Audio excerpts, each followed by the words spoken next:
Hey guys, this is going to be part 26 of A Dawn's Purpose. Let's get this show on the road.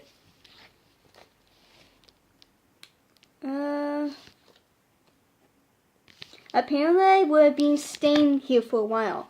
Was this where I live now? What about Jacob? What about my work? The next morning Maya and I did do work, though it was a little strange. Wally was there and greeted me like an old friend, along with a woman who sometimes came along to play find with us. Her name was Belinda, and Wally's smell was always over, so I suspected that when we weren't there, Melinda and Wally played find with each other. Sorry, I had to make that joke at least once. Wally stayed with Maya while Belinda went off into the woods. He talked with Maya, teaching her the hand signals and commands we used during work. Then Maya said, "Ellie, find," and I raced off while Wally and Maya followed. Belinda was sitting inside a car, which for me not at all, and I returned to Maya.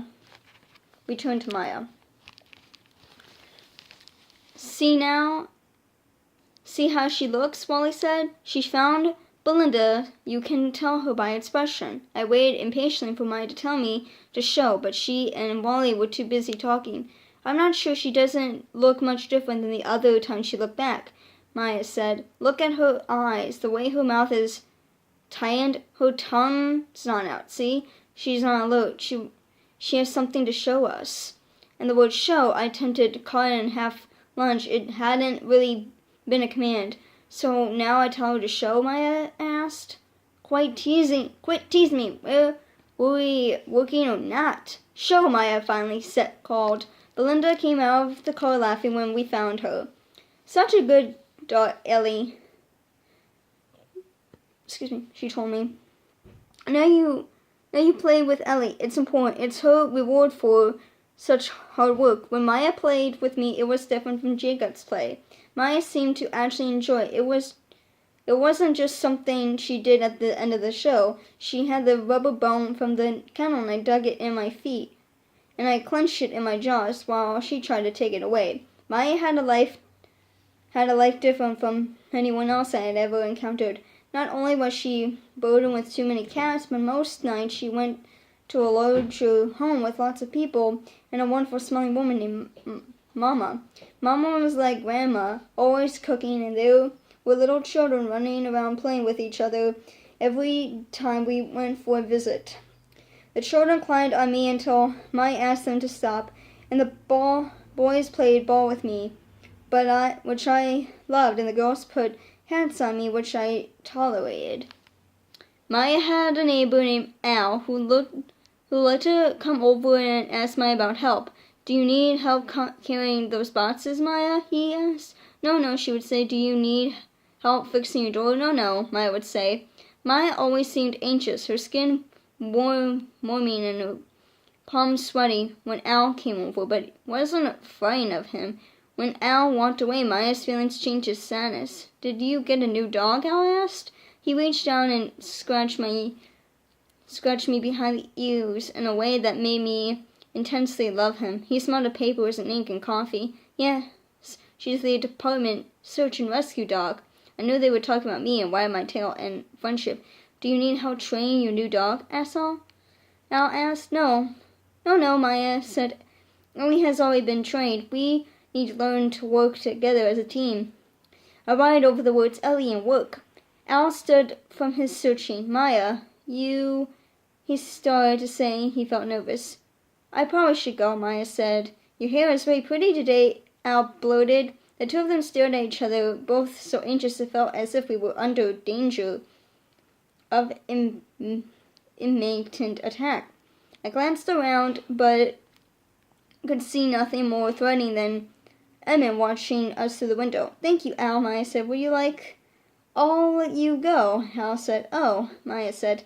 Unless, Al stammered. Unless, Maya repeated. Do you need help with anything? No, Maya said. Maya and I worked almost every day. Maya would tell me to find, and we would plunge all off into the woods, sometimes chasing Wally or Belinda, and sometimes chasing me, one of the older boys from Mama's house. Maya was much slower than Jacob, panting and sweating from the moment we started. Often real pain would come off of her, and I learned not to be impatient when I returned to her, and all she could do was put her hands on her knees for a few minutes. Sometimes I burst of helplessness and frustration would overtake her, and she would cry, but she always cleaned up her face before we came to Wally. One afternoon, she and Wally sat at a picnic table and drank cool beverages while I lay in the shade of the tree. Maya's worry was clear to me, but I had learned to live with it and not to let it interfere with the work. We were not good enough to get certified, are we? Maya said. Ellie is about the best dog I've ever seen, Wally replied. I sensed some alarm and caution in his voice and looked at him curiously. No, it's me. I've always been heavy. What? No, I mean, Wally said, his alarm increased. I sat up, wondering what the danger was. It's okay. I've actually lost some weight, like 4 pounds. Really? That's great. I mean, but you weren't fat or anything, Wally stammered. I smelled the wet pop on his forehead. I don't know, maybe go to the track. That wouldn't help, or something. I do go to the track. Right, yes, Wally. Waited few, and I yawned anxiously. Well, okay, I should go now. I don't know, I didn't realize there would be so much running. It's a lot harder than I thought it would be. Maybe I should resign. Let somebody take over who is in better shape. Hey, why don't you talk to Belinda about this? Wally said desperately. Maya sighed, and Wally, full of relief, got him and left. I lay back down. Whatever horrible danger had been lurking was now apparently not longer a threat. The next day, Maya and I didn't work. She put on some soft new clothes, grabbed my leash, and took me to a long road that ran along the sand next to the big pond, the ocean.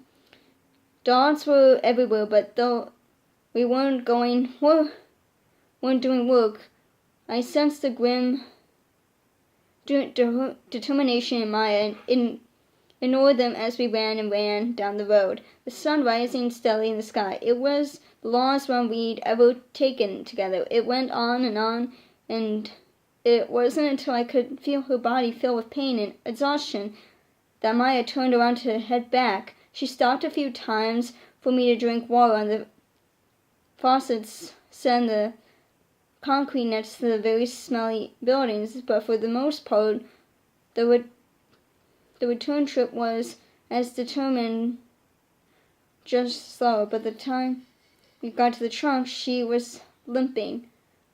Oh my, Maya said. We were both panting pretty hard. She drank water and hung her head between her legs, and I watched in sadness as she vomited in the parking lot. You okay? Young woman asked sympathetically. Maya waved a hand without even looking up. The next day we did find Belinda for work. Maya's gait was so stiff I was painfully I deliberately did find at half speed, slowing down as soon as I was out of sight. I returned for direction far more than was necessary just to check on her, and while I finally found Belinda sitting under a tree, she had fallen asleep.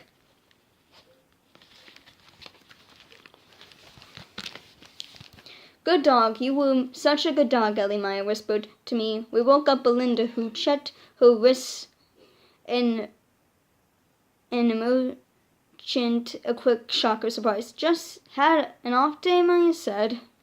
Belinda didn't reply. The night Maya called me while she was in the bathtub, I sniffed cautiously at the bubbles in the tub and lapped up a little of the water, wondering why anyone would want to swim in such a small enclosure. Some of the cats weren't interested. Tinkerbell was, as usual, hiding from the world. Still, I was conducting an unauthorized examination of my bed. I could tell by the smell of it that she'd even tried sleeping there. And Emmett was in the bathroom with me, licking himself and waiting for something to happen that he could ignore. Maya was sad. She reached a wet hand out and stroked my head. I'm sorry, Ellie. I'm just not good enough. I just can't keep up with you in the field. You're such a good dog. You need someone who can handle you. I wonder if she could be happy if I got into the tub with her. I put my paws up the edge of the tub, testing the theory a little. Emmett stopped licking himself and looked at me without any of the proper respect, then lifted his tail and waltzed it out of there as if daring me to chase him down and reduce the cat population in the house. Tomorrow I have a surprise for you, Ellie, Maya said, still sad. Okay, I got this far. I climbed to the tub, sinking through the insolvent bubbles. Ellie, Maya laughed, her delight blowing out the sadness like a candle. That's a cute scene. 22. The next morning, I was decided to go for a car ride because, well, it was a car ride. I also picked up some happy anticipation for Maya, so I knew we weren't going to work because lately there hadn't been much happiness associated with that. But it wasn't until she stopped and opened the door that I realized where it was. Jacob's apartment. I ran ahead of Maya, bounding up the stairs and barking at the door, which I would never have done when I lived with him. I could smell Jacob inside and hear him moving to the door. He opened and I barreled into him, leaping and twisting joyously. Ellie, how are you, girl? Sit, he commanded. I dropped my bottom onto the floor, but he didn't want to stay there. Hi, Jacob, Maya said from the doorway. Come on in, Maya, Jacob said. I was so thrilled to see Jacob. I sat by his side as he eased into a chair. I waited to climb into his lap, and if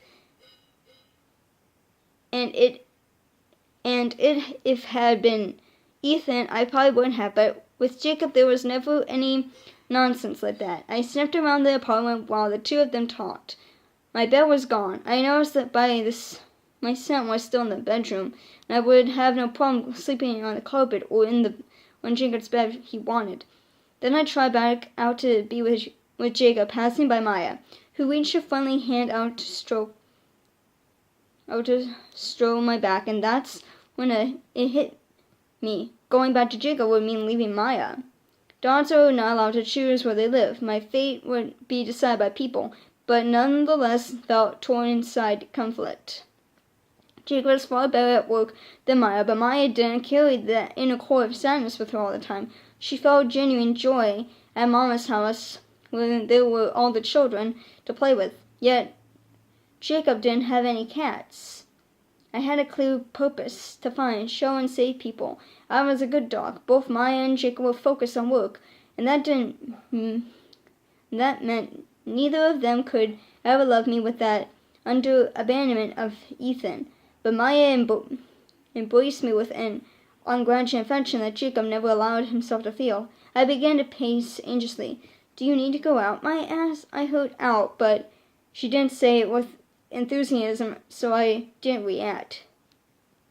No, when she needs to do that, she sits by the door, Jacob said. Oh, right. I've seen her do that, Maya said. I just leave my back door open a lot of times so you know. She can come and go. They were silent for a bit. I eased into the kitchen, but as usual, the floor was anticipatingly clean, free of anything edible. I heard you taking disability, Maya said. Yeah, well, I've been shot twice in 5 years. That'd be enough for anybody. Jacob replied with a gruff laugh. You'll be missed, Maya observed. I'm not leaving town. I'm enrolled at UCLA full-time. I'm only having a year and a half left for my law agreement. There was another silence. A tiny single of distress came off of Maya, something I noticed before when others tried to talk to Jacob and insist would up sitting there without saying anything. Something about him made people uncomfortable. So where are you up for certification? Jacob asked.